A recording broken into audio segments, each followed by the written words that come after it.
Welcome back to Raghu Physics Classes. आज हम लोग को जो न्यूमेरिकल देखना है वह देखना है इलेक्ट्रिक डाइपोल से, यानी इलेक्ट्रिक डाइपोल मोमेंट से हम लोग को क्वेश्चन देखना है। वह इलेक्ट्रिक डाइपोल के बारे में थोड़ा बता दे। इलेक्ट्रिक डाइपोल सबसे पहले हम लोग देख रहे हैं इलेक्ट्रिक डाइपोल। इलेक्ट्रिक डाइपोल को हम लोग बोल सकते हैं विद्युत द्विध्रुव। उसके बाद देखना है electric dipole moment. Electric dipole moment यानी इलेक्ट्रिक डाइपोल को में क्या होता है, तो दो चार्ज होता है, एक प्लस क्यू तो एक माइनस क्यू। इसके बीच की दूरी कितना होता है, तो 12। इसके बीच की दूरी कितना होता है, 12। तो इसको कहते हैं इलेक्ट्रिक डाइपोल। और इसके बाद हम लोग को देखना है इलेक्ट्रिक डाइपोल मोमेंट और इससे रिलेटेड क्वेश्चन पर चर्चा करना है। तो इलेक्ट्रिक डाइपोल मोमेंट P बराबर जो होता है 12 into Q. Electric dipole moment बराबर क्या होता है, 12 इंटू क्यू। जहां पर 12 से क्या हो जाएगा, तो दोनों चार्ज के बीच की दूरी, दोनों चार्ज के बीच की दूरी, और Q से क्या होगा, तो एक चार्ज का मैग्नीट्यूड, एक चार्ज का मैग्नीट्यूड। इस पर चर्चा करेंगे और इस पर क्वेश्चन देखना है। तो डाइपोल मोमेंट P बराबर क्या आता है, तो 12Q। इसके बाद एक क्वेश्चन देखना है वह टॉर्क से रिलेटेड। टॉर्क बराबर हो जाता है PE sin theta. PE sin theta. आपसे पूछा जाए टॉर्क से, तो टॉर्क से टॉर्क हो जाएगा और टॉर्क बराबर क्या हो जाएगा, बल आघूर्ण। टॉर्क बराबर क्या हो जाएगा, बल आघूर्ण। P से क्या हो जाएगा, dipole moment. Electric dipole moment E से इलेक्ट्रिक फील्ड और थीटा दोनों के बीच का, यानी पी और ई के बीच। देखिए इस पर क्वेश्चन आप देख रहे हैं। इलेक्ट्रिक डाइपोल मोमेंट को हिंदी में बोलते हैं विद्युत द्विध्रुव। विद्युत द्विध्रुव, विद्युत द्विध्रुव, विद्युत द्विध्रुव, विद्युत द्विध्रुव ध्रुव बोल सकते हैं। उसके बाद हम लोग देख रहे हैं इलेक्ट्रिक डाइपोल मोमेंट, इसका हो जाएगा विद्युत द्विध्रुव आघूर्ण। टॉर्क हो जाएगा इसका बल आघूर्ण हो जाएगा, या बल का आघूर्ण बोल सकते हैं। पी से डाइपोल मोमेंट यानी विद्युत द्विध्रुव आघूर्ण, इस इलेक्ट्रिक फील्ड और थीटा दोनों के बीच का कोण। यह शॉर्ट रिवीजन था क्वेश्चन पर। अब इस क्वेश्चन से रिलेटेड फार्मूला पर अब आइए इस क्वेश्चन को देखते हैं। क्वेश्चन डील करेंगे हम लोग। क्वेश्चन क्या कहता है, एक इलेक्ट्रॉन, क्या कहता है भैया, एक इलेक्ट्रॉन एवं एक प्रोटॉन के बीच की जो दूरी है वह कितना है, तो 0.53 एंगस्ट्रॉम। एक इलेक्ट्रॉन एवं एक प्रोटॉन के बीच की दूरी जो है वह 0.53 एंगस्ट्रॉम है। इस निकाय का वैद्युत द्विध्रुव आघूर्ण ज्ञात कीजिए। यानी इलेक्ट्रिक डाइपोल मोमेंट निकालना है। क्या निकालना है, इलेक्ट्रिक डाइपोल मोमेंट निकालना है, विद्युत द्विध्रुव आघूर्ण निकालना है, वैद्युत द्विध्रुव आघूर्ण निकालना है। तो सबसे पहले क्या दिया, एक इलेक्ट्रॉन एवं एक प्रोटॉन। तो एक इलेक्ट्रॉन है और एक यहाँ पर कौन चीज है, प्रोटॉन है। एक प्रोटॉन है तो एक पर पॉजिटिव चार्ज एक पर निगेटिव चार्ज के बीच की दूरी कितना है, तो यह R का वैल्यू या 12 का वैल्यू जो दिया हुआ, कितना दिया हुआ है, तो 0.53 एंगस्ट्रॉम। हमको कैलकुलेट करना है इस निकाय के वैद्युत द्विध्रुव आघूर्ण ज्ञात कीजिए। तो सर एक पॉजिटिव होगा तो एक कौन सी होगा, यह निगेटिव होगा। असी से हम लोग जानते हैं P बराबर क्या आता है, तो 12 इंटू क्यू। तो 12 का वैल्यू कितना है, तो 0.53 एंगस्ट्रॉम 10 के पावर -10 मीटर हो जाएगा। और क्यू का मतलब एगो चार्ज का मैग्नीट्यूड, तो इसका रखे तब चाहे इसका रखे तब, कोई एक ही का रखना है, तो 1.6 इंटू 10 टू द पावर -19। इसको कैलकुलेट कीजिएगा तो 16 से गुना कीजिएगा, 3 16 48 के 8 हाथ में आया 4 यानी कैरी 4। उसके बाद क्या करेंगे, 16 पंचे 80 4 84 बोल सकते थे। डेसिमल 2 डिजिट 1 डिजिट 3 डिजिट के बाद यानी 0.848 इंटू 10 टू दी पावर कितना हो जाएगा, तो -10 और -19 इसको बोल सकते थे। यूनिट इसका क्या हो जाएगा, तो लेंथ का मीटर, चार्ज का कूलम यानी कूलम मीटर बोल सकते थे। यानी इसको सेंटीमीटर नहीं पड़ेगा, C बड़का लिखा हुआ है, M छोटका लिखा हुआ है, यानी कूलम मीटर। इसी को ऐसे भी लिख सकते थे 8.48 इंटू 10 टू दी पावर, दशमलव राइट घुसका है तो एक माइनस पावर हो जाएगा, तब -30 कूलम मीटर। यानी इस फॉर्म में आंसर भी लिख सकते थे डाइपोल मोमेंट P बराबर। अब यह जाएगा डाइपोल मोमेंट का दिशा, कहीं यहाँ पर पूछ देता था तो दिशा जो होता माइनस से प्लस चार्ज की ओर, माइनस चार्ज से प्लस चार्ज की ओर होता है। अब देखिए क्वेश्चन नंबर बी क्या कहता है, हाइड्रोजन क्लोराइड अणु का वैद्युत द्विध्रुव आघूर्ण दिया हुआ है। कितना दिया हुआ है, 3.4 इंटू 10⁻⁻30 कूलमीटर है। क्वेश्चन नंबर 20 सोल्व कर रहे हैं हम लोग। क्या कर रहा है, एक हाइड्रोजन क्लोराइड अणु का वैद्युत द्विध्रुव आघूर्ण इतना कूलमीटर दिया हुआ है, यानी वैद्युत द्विध्रुव आघूर्ण P बराबर जो दिया हुआ है कितना दिया हुआ है, तो 3.4 × 10⁻⁻30 कूलमीटर। उसके बाद क्या कहता है, H+ एवं H- यानी H आयन और ऋणायन के बीच की दूरी ज्ञात कीजिए, यानी 12 बराबर वाट दूरी पूछ रहा है। तो सिंस हम लोग जानते हैं, और उसके बाद यहाँ पर एक बात चार्ज का भी चर्चा कर ले। तो सिंस हम लोग जानते हैं डाइपोल में क्या होता है, तो एक पॉजिटिव चार्ज है एक नेगेटिव, तो यहाँ पर H+ लेंगे तो यहाँ पर Cl- लेंगे, इसके बीच की दूरी कितना हो जाएगा 12। तब P बराबर क्या हो जाता है 12Q। हमको निकालना क्या है, तो सर Q निकालना है कि P निकालना है कि 12 निकालना है, तो सर हम लोग को निकालना है, वह निकालना है 12 से दूरी हो जाएगा, तो 12 बराबर क्या हो जाएगा P/Q। तो P का वैल्यू कितना दिया, तो सर P का वैल्यू 3.4 × 10⁻⁻13 अपॉन Q। किससे चार्ज, तो यहाँ पर हाइड्रोजन आयन है, क्लोरीन आयन है, तो एक पर पॉजिटिव चार्ज है एक पर नेगेटिव चार्ज है। कहिए सर यहाँ पर तो चार्ज नहीं दिया, तो सर इस पर एक इलेक्ट्रॉन की कमी है, तो यानी धनात्मक इस पर एक इलेक्ट्रॉन की ज्यादा है, तो जितना इस पर कमी है उतना इस पर ज्यादा है, जितना इस पर पॉजिटिव है उतना ही नेगेटिव है। वह है किसके बराबर, तो 1 इलेक्ट्रॉन के बराबर, और 1 इलेक्ट्रॉन का वैल्यू 1.6 × 10⁻⁻19। इसको सोल्व करेंगे तो क्या हो जाएगा, दशमलव से दशमलव उड़ा देंगे और भाग देंगे 16 से, तो 16 दूना 32, कितना जाएगा उसका शेष, तो 2 आ जाएगा। 2 पर 0 रखेंगे तो दशमलव देंगे यहाँ पर, तो 16 21 16, इसका 4 पर 0 आ जाएगा, तो 16 दूना 32, फिर कितना आ जाएगा, तो 8 पर 0 बैठाइएगा तो 16 पंचे 80, अगुने 10 के पावर, यह कितना हो जाएगा, तो इसको जब ले जाइएगा ऊपर तो -23 अब +19,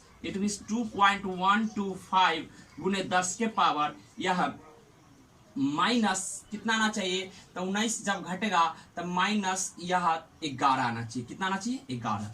उसके बाद इस दशमलव को इधर घुसका देंगे, यहां तक भी आंसर लिख दे मीटर में तो कोई दिक्कत नहीं, लेकिन इसको थोड़ा आगे बढ़ाते, दशमलव इधर करेंगे, दशमलव जो ही इधर कीजिएगा तो 0.2125 गुने 10 के पावर -10 मीटर, इसके बाद 0.2125 और यह 10 के पावर -10 मीटर के बदले क्या लिख सकते हैं, एंगस्ट्रम। कहिएगा सर एंगस्ट्रम में क्यों छोड़े, तो सर डाइपोल मोमेंट का दूरी जो होता है बहुत छोटा होता है, और छोटा दूरी को हम लोग एंगस्ट्रम में डिनोट करते हैं। सबसे छोटा यूनिट जो होता है हम लोग का यूज का जो इसमें डाइपोल में, वह क्या होता है, तो एंगस्ट्रम होता है, इसीलिए हम लोग इसको क्या चीज में डाल के छोड़ देते हैं, एंगस्ट्रम में। क्वेश्चन नंबर 3 में पहुंचे, यानी C नंबर क्वेश्चन में। आइए इस बोर्ड को साफ कर लेते हैं थोड़ा। देखिए आप लोग प्लीज चैनल को सब्सक्राइब नहीं किया तो चैनल को सब्सक्राइब कर लीजिए, और इस वीडियो को लास्ट तक देखिए ताकि आपको सभी क्वेश्चन समझ में आ जाए। आपसे रिक्वेस्ट है कि अगर क्वेश्चन आप देखते हैं तो उसको बनाने की कोशिश करें, तब आपसे न्यूमेरिकल बन पाएगा, नहीं तो नहीं बन पाएगा। आप लोग कृपया सीखें, यह न्यूमेरिकल का है, स्पेशली न्यूमेरिकल के लिए डाला गया है।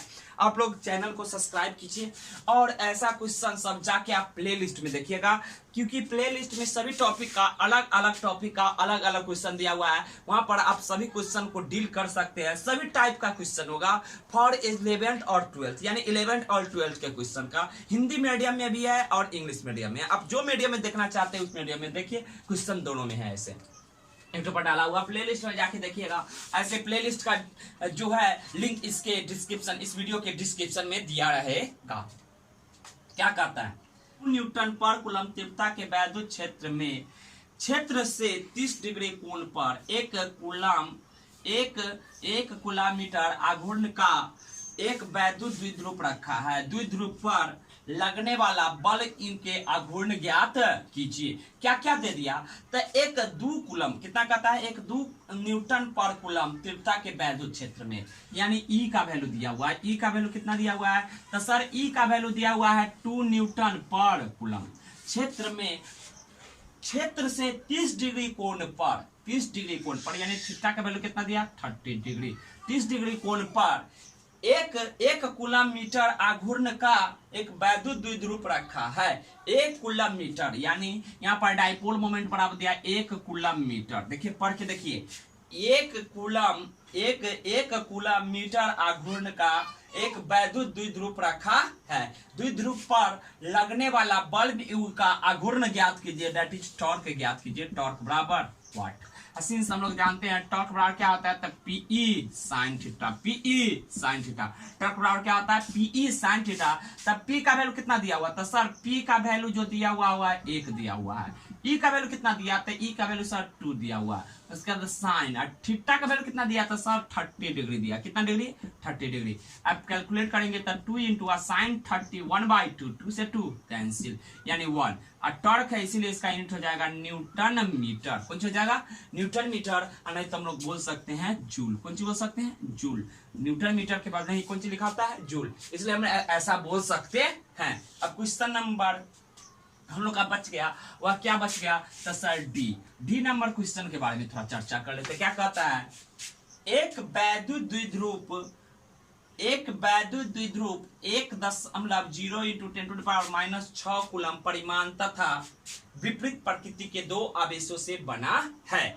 यानी एक वैद्युत द्विध्रुव 1.0 इंटू 10⁻⁻6 परिमाण तथा विपरीत प्रकृति के 2 आवेश से बना है। यानी 2 ठो आवेश है। कितना आवेश है भैया, 2 ठो आवेश है। 2 ठो आवेश है। इसमें अब बात किया जाए तो यहाँ पर एक पॉजिटिव चार्ज है, एक निगेटिव चार्ज है। कह रहा है जैसा एक वैद्युत द्विध्रुव 1.0 इंटू 10⁻⁻6 कूलम परिमाण तथा विपरीत प्रकृति के 2 आवेशों से बना है। यहाँ पर एक का 1 गुने 10 के पावर -6 और एक का -1 गुने 10 के पावर -6 कूलम से बना है। इतना दिया हुआ है। कूलम परिमाण तथा विपरीत प्रकृति से 2 आवेशों से बना है। इन आवेशों की बीच की दूरी 2 सेंटीमीटर है। यानी इसके बीच का दूरी 12 बराबर लिया जाए तो कितना सेंटीमीटर, 2 सेंटीमीटर है। 12 बराबर 2 सेंटीमीटर है। इस द्विध्रुव को क्या रखा है, तो 1.5 न्यूटन पर कूलम। यानी ई का वैल्यू दिया हुआ, कितना दिया हुआ था, 1 गुने 10 के पावर 5 न्यूटन पर कूलम है। तो 1 गुने 10 के पावर 5 न्यूटन पर कूलम दिया हुआ है। के बाह्य विद्युत क्षेत्र के तीव्रता में रखा गया है। द्विध्रुव पर लगने वाले अधिकतम बल आघूर्ण का मान ज्ञात कीजिए। यानी टॉर्क मैक्स बराबर व्हाट। आइए इस क्वेश्चन को डील करते हैं थोड़ा। तो सबसे पहले टॉर्क निकालना है। टॉर्क बराबर क्या होता है, पीई साइन थीटा। तो हम लोग क्या करेंगे, पी का वैल्यू निकालेंगे। पी का वैल्यू तो इसमें दिया नहीं है, तो पी का वैल्यू पहले निकालते हैं। तो P बराबर क्या होता है सर, तब P बराबर जो होता है वह क्या होता है सर, डी नंबर क्वेश्चन पर ही चर्चा करते हैं। सिंस हम लोग जानते हैं P बराबर जो होता है 12 इंटू क्यू होता है। तो 12 का वैल्यू दूरी का वैल्यू कितना है, तो 2 सेंटीमीटर। तो 2 इंटू सेंटी का मतलब 10 के पावर -2। उसके बाद कूलम मीटर है, यानी 2 सेंटीमीटर है, तो यहाँ पर मीटर डाल दिए, इंटू क्यू का वैल्यू कितना है, तो एक कोनों का मैग्नीट्यूड ले लेंगे तो 1 गुने 10 के पावर -6। इसको जब कैलकुलेट कीजिएगा तो 2 into 10 to the power 2 into 1 बराबर 2 और 10 टू पावर -2 और -6 -8 कूलम मीटर। यहाँ पर सेंटीमीटर था, यहाँ पर कौन सी है, कूलम मीटर। 12 सी है, एम छोटा है। उसके बाद ई का वैल्यू दिया हुआ है, टॉर्क मैक्सिमम निकालना है। तो सिंस हम लोग जानते हैं टॉर्क बराबर क्या होता है, तब पीई साइन थीटा। अब देखिए टॉर्क मैक्सिमम होने के लिए साइन थीटा का मैक्सिमम वैल्यू होना चाहिए, और साइन का सबसे मैक्सिमम वैल्यू कितना होता है 1, और सबसे मिनिमम वैल्यू कितना होता है तो -1। तो यानी -1 पर मैक्सिमम मिलेगा कि +1 पर मैक्सिमम मिलेगा, तो +1 पर मिलेगा। और कितना डिग्री पता, साइन 90 पर। आपसे ये भी एक क्वेश्चन कभी कभी पूछ लिया जाता है कि टॉर्क का मैक्सिमम वैल्यू कितना डिग्री कोण पर होगा, तो 90 डिग्री कोण पर। कितना डिग्री कोण पर, 90 डिग्री कोण पर हो जाएगा। तो टॉर्क मैक्स बराबर क्या हो जाएगा, पीई। टॉर्क बराबर पीई इंटू 1, यानी पीई बोल सकते हैं। अब पीई का वैल्यू डाल देंगे, तब पी का वैल्यू कितना है, तब 2 इंटू 10 टू द पावर -8। और ई का वैल्यू कितना है, तो ई का value 1 into 10 to the power 5। It means 2 into 10 to the power -8 और +5 यानी -3। और टॉर्क का यूनिट क्या हो जाएगा, न्यूटन मीटर। तो यहाँ पर हमको टॉर्क मैक्सिमम मिल गया। यानी विद्युत द्विध्रुव पर लगने वाला अधिकतम बल आघूर्ण का मान ज्ञात कीजिए। तो हम लोग बल आघूर्ण का मान ज्ञात कर लीजिए। इस वीडियो में इतना ही रहने देते हैं। Thanks for watching. मिलते हैं अगले वीडियो में।